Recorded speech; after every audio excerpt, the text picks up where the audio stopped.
Era a manhã de quinta-feira, 1º de fevereiro de 1974. O céu sobre São Paulo estava limpo, como se o dia prometesse ser mais um daqueles de rotina no coração financeiro da cidade.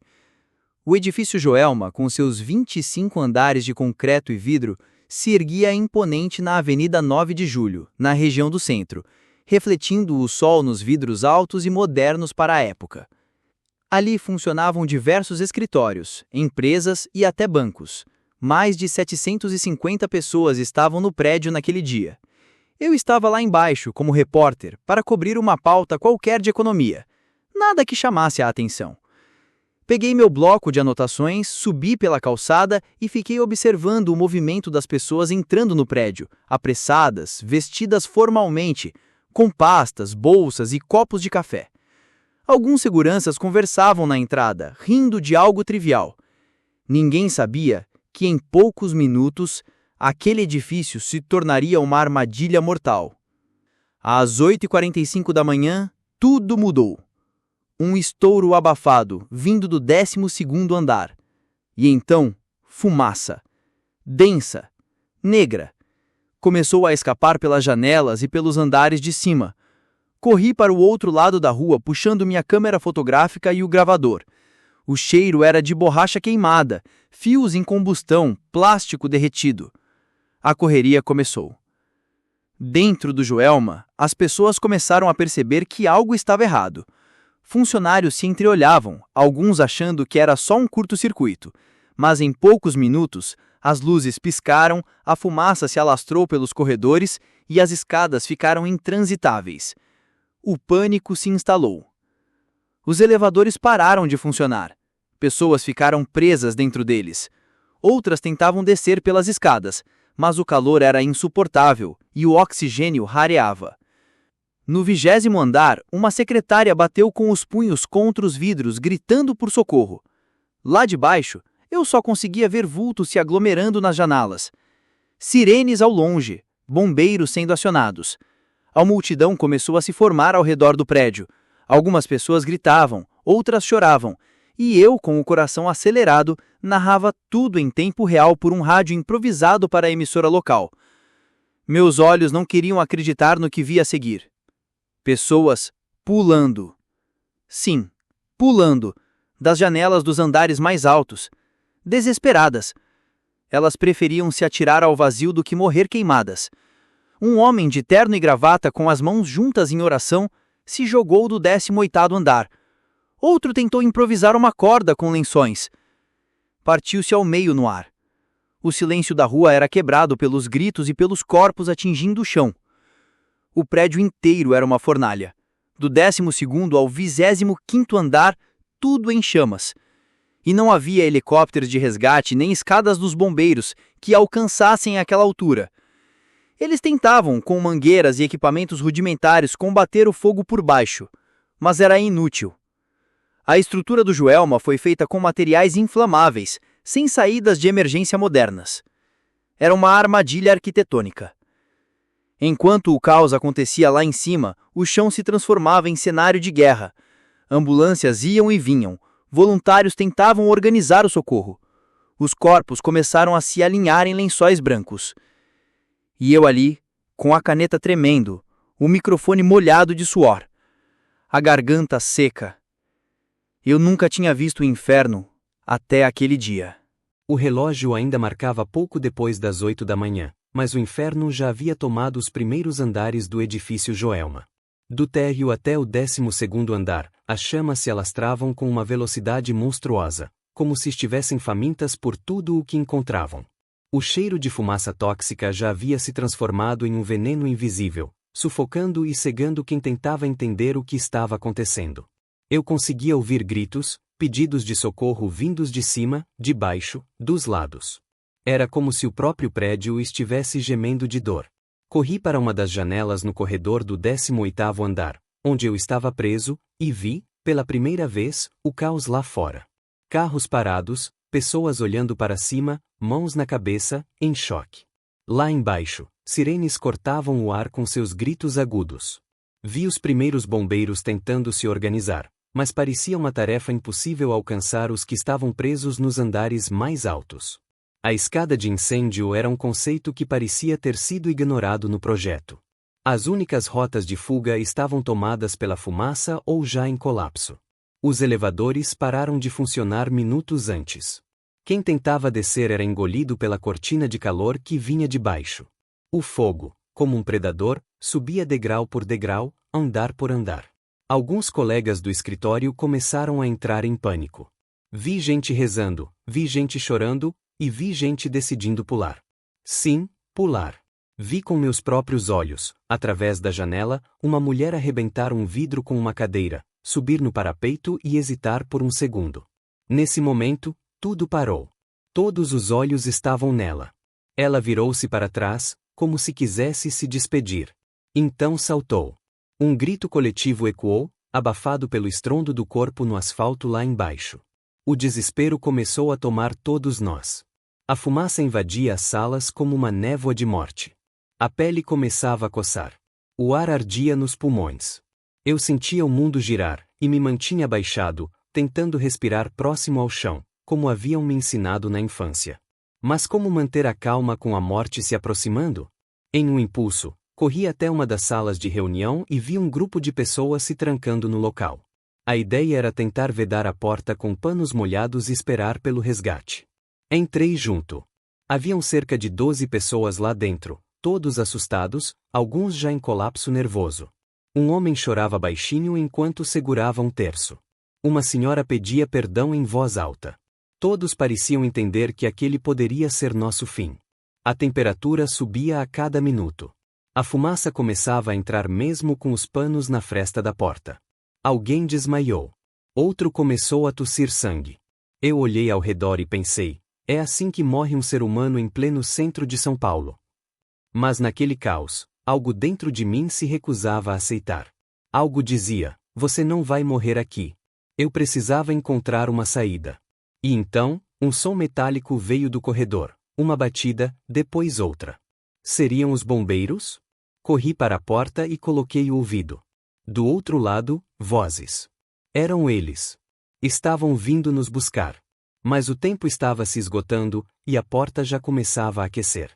O calor já era insuportável. As paredes suavam como se o próprio concreto estivesse derretendo. Cada respiração queimava por dentro, como se tragássemos brasas. As luzes do teto tremeluziam, resistindo por segundos antes de apagar uma a uma. A sala de reunião onde estávamos começava a parecer um túmulo coletivo. Mas do lado de fora, haviam vozes. E isso reacendeu algo que eu já não sentia havia minutos, esperança. Com esforço, empurrei a porta que já começava a envergar pelo calor. Do outro lado, uma cena digna de pesadelo. O carpete do corredor já estava parcialmente em chamas. A fumaça vinha de todos os lados, espessa, preta, viva. E mesmo assim, lá estavam eles, 2 bombeiros com máscaras, lanças de água e um machado. A cada golpe contra as portas, libertavam mais pessoas. Gritei, acenei, e um deles me viu. Vieram em nossa direção, e rapidamente começamos a evacuar a sala. Mas o tempo era nosso maior inimigo. Um a um, fomos saindo, tentando nos abaixar para respirar o mínimo possível. Um dos bombeiros entregou panos molhados para cobrirmos o rosto. Outro carregava uma senhora que havia desmaiado. Mas o corredor à frente estava parcialmente desabado. O teto já caía em pedaços. Era impossível descer por onde haviam vindo. O bombeiro que liderava o grupo gritou algo que me gelou a espinha. Teremos que subir. Subir. Enquanto tudo ao redor queimava, nossa única saída era ir para cima. Uma decisão que parecia ilógica, mas era isso ou esperar pela morte ali mesmo.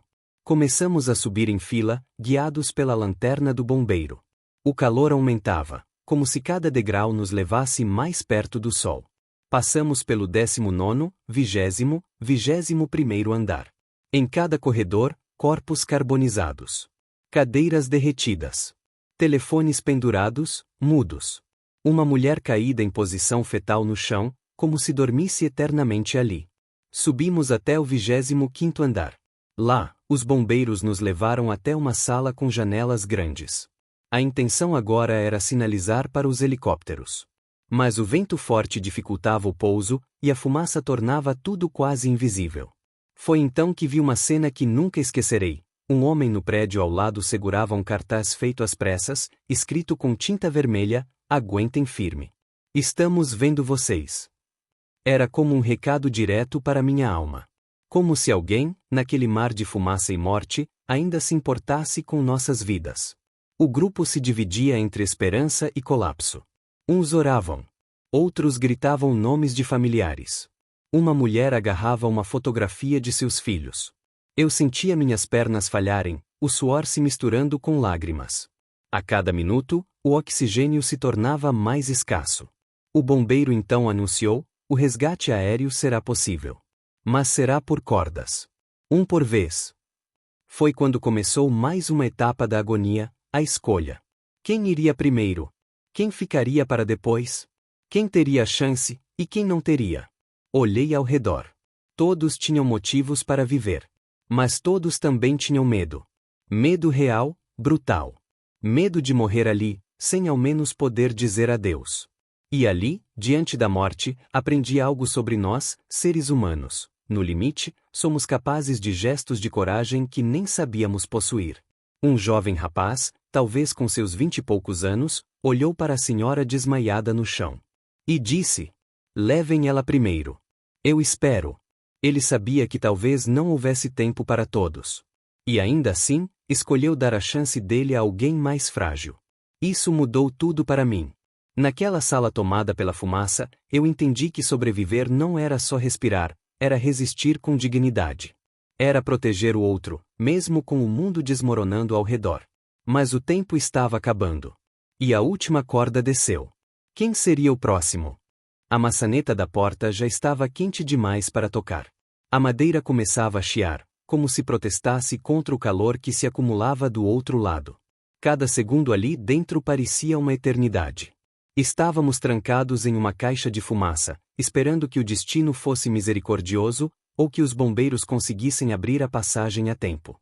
De repente, o som metálico ficou mais forte. 3 batidas ritmadas. Depois, uma voz abafada: "Bombeiros! Afastem-se da porta." Foi como se a esperança rompesse o ar espesso. Todos se moveram instintivamente para o fundo da sala, tossindo, chorando, alguns cambaleando. Um estrondo. Outro. A porta estalou e cedeu parcialmente. Do lado de fora, 2 homens com trajes especiais e máscaras surgiram como figuras celestiais em meio à fumaça. Um deles gritou: "Tem mais gente aqui. Peguem os equipamentos." Um por um, começaram a nos retirar da sala. Os que estavam inconscientes foram carregados. Os que ainda conseguiam andar, como eu, receberam uma máscara de oxigênio improvisada e instruções rápidas. Respire fundo. Mantenha a cabeça baixa. E siga a luz. A travessia pelo corredor foi como caminhar por um túnel do apocalipse. Fios pendurados do teto, paredes negras de fuligem, pedaços do forro caídos, e o som do fogo estalando ao fundo, como se zombasse da nossa tentativa de fuga. Descemos parte pelas escadas internas, depois por uma plataforma de resgate montada em um dos andares intermediários. Quando finalmente pus os pés no chão, fora do prédio, um mundo completamente diferente me esperava. Um céu encoberto pela fumaça, sirenes ecoando, helicópteros circulando. E, ao redor do Joelma, centenas de pessoas em silêncio, olhando para cima, como quem assiste a um pesadelo sem poder acordar. Fui levado para um posto de atendimento montado no meio-fio. Enquanto recebia oxigênio, olhei para cima mais uma vez. As janelas do prédio ainda cuspindo fumaça, algumas já vazias, outras com pessoas desesperadas acenando lenços, panos, qualquer coisa que chamasse atenção. E eu ali, vivo, mas com a alma ferida para sempre. Horas depois, soube que mais de 180 pessoas não tiveram a mesma sorte. Algumas morreram queimadas, outras asfixiadas. 24 pessoas pularam do alto e não sobreviveram. Os jornais chamariam o edifício Joelma de túmulo vertical. Voltar àquela história não é fácil. Por muitos anos, evitei falar sobre isso. Mas contar o que vi, o que vivi, talvez ajude a manter viva a memória dos que se foram. Porque o que aconteceu naquele dia não pode ser esquecido. E não deve jamais se repetir. Sim, Eu sobrevivi ao incêndio do edifício Joelma. Mas nunca mais fui o mesmo. Se você chegou até aqui, deixe seu like, se inscreva no canal e fique ligado no próximo vídeo. Um forte abraço e até lá.